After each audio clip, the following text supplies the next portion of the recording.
Assalamu alaikum everyone. We have started with the second chapter, that is money.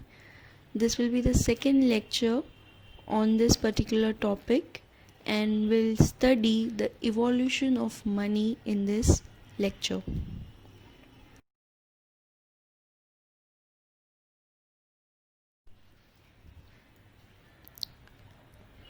Evolution of money or types of money.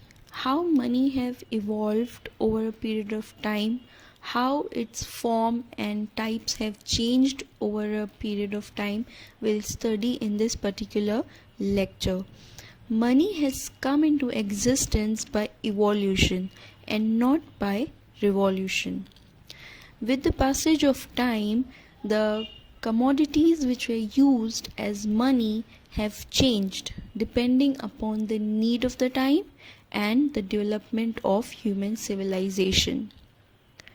Money used in modern times is a result of many evolutionary changes that took place over a long period of time. So we'll see this transformation of money one by one.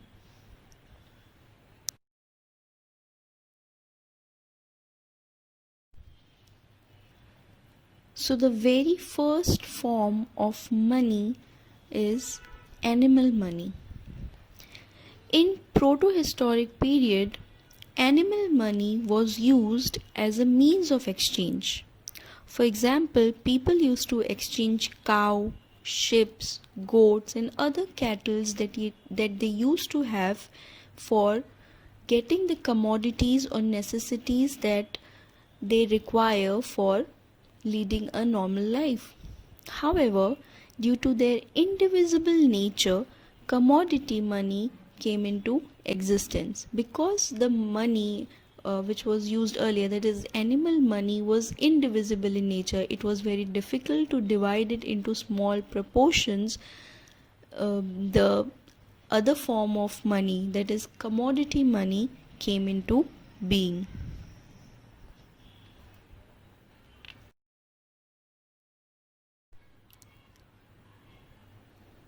After animal money, the next form of money that was used is commodity money. In olden days, the commodities to be used as money were dependent upon climatic conditions and culture. For example, animal skins, grains, shells, feather, rare articles and stones were all used as a medium of exchange. But due to the problem of storage of such commodities, the next form of money, that is metallic money, came into existence. We have seen the evolution of money from animal money to commodity money, and because commodity money was not easy to carry from place to place, another form of money came into existence.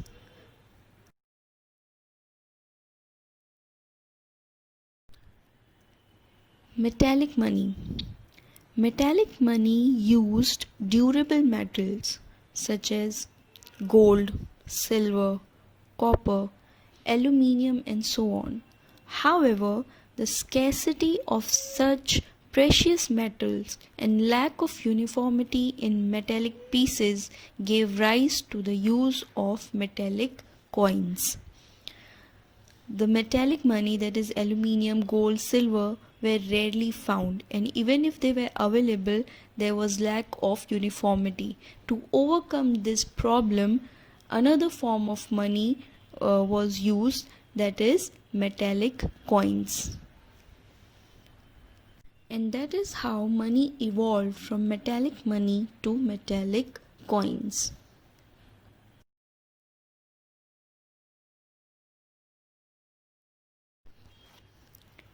Metallic coins.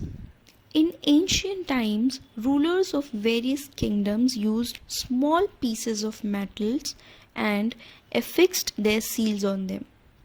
With the passage of time, the monetary system was taken over by the government authorities with the view to give uniformity and legal status to metallic coins. Coins can be classified into two types: standard or full-bodied coins, or the second type is token coins. We'll see what are standard or full embodied coins. Full bodied coins are those which face value is equal to the intrinsic value. The face value indicates the exchange value fixed by the issuing authority. These coins are made out of precious metals like gold, silver, and other rare articles. Standard coins were used for some days during the British period. So in today's world, we can take the example of the gold biscuits or gold coins which are available with the jewelers or any other proper authority. Those gold biscuits or gold coins have the same value that the metal holds. For example, if the rate of gold is say 50,000 per 10 grams, and if the weight of gold coin is 10 grams, then its value will be rupees 50,000. So the face value and the intrinsic value of the coin is the same in case of standard or full-bodied coins. Another form of metallic coins is token coins. Token coins are those whose face value is higher than the intrinsic value. These coins are made of cheaper metals like aluminium, nickel, and so on. These coins are of lower denominations and are generally used for settling smaller transactions. In India, all coins in circulation today are token coins.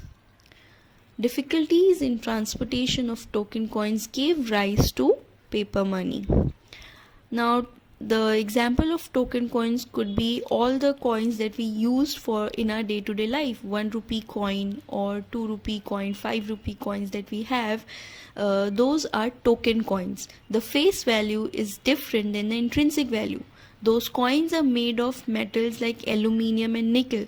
So the amount of money or amount of value which have been spent in making those coins is obviously more than just 1 rupee or 2 rupee.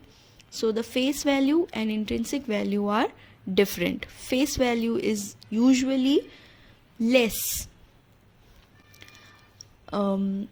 So all the coins which we used for day-to-day transaction and that are in circulation are example of token coins. Now, how the money evolved from metallic coins to paper money?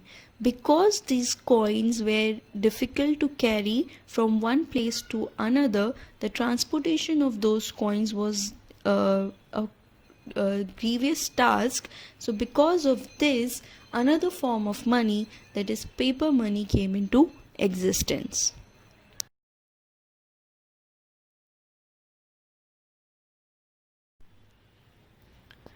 Paper money. The form of money that came after metallic coins is the paper money. Paper money was a substitute for metallic money. In the course of time, issue of currency notes was monopolized by central bank. Paper money consists of paper currency issued by government and central bank of the country. In India, 1 rupee note and all coins are issued by the government of India. Currency notes of higher denominations are issued by the central bank, that is Reserve Bank of India. So 1 rupee note and all the coins are issued by government of India, that is by the government, and all other denomination notes, say 200 rupee note or 50 rupees note, are all published or issued by the central bank, that is Reserve Bank of India.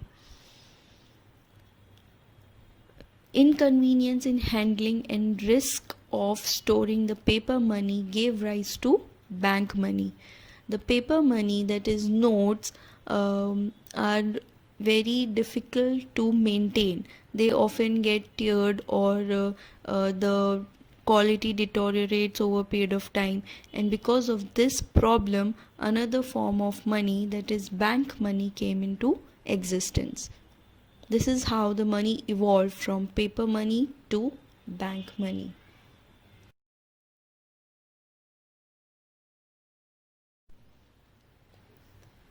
Bank money or credit money. Bank money refers to deposits which are in the form of cash saved by the people. It is used to create credit money. This can be withdrawn and transferred on demand by means of check, demand draft, and so on. Check, demand draft are not actual money but credit instruments through which deposits are transferable. Credit money plays an important role in the economic development of the country. On the background of global economy, cashless transaction gained importance, thereby giving rise to plastic money.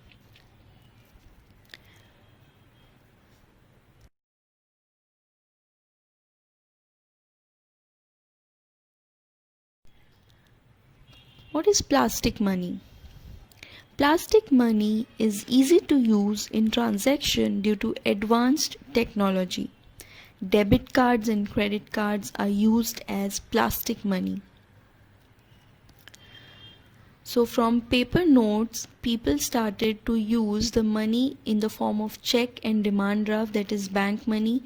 And as this human civilization evolved, this bank money, that is checks and demand drafts, were further changed or transformed into a higher version, that is debit cards and credit cards. So nowadays people often prefer using debit cards and credit cards, that is plastic money, for carrying out their day-to-day transactions.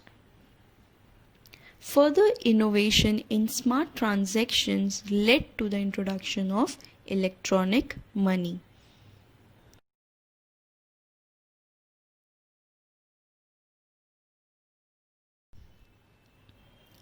Electronic money or e-money is a monetary value that is stored and transferred electronically through a variety of means, that is through a mobile phone or a tablet or a smart card or computer.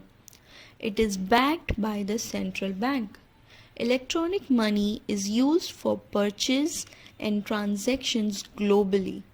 Digital wallets are also a form of stored electronic money. Example of electronic money could be your e-payments through, say, Paytm or Google Money are all examples of electronic money. Money is transferred electronically from one account to the other, and in this way transactions takes place. And this is how the money have evolved from animal money to the current scenario where electronic money is used.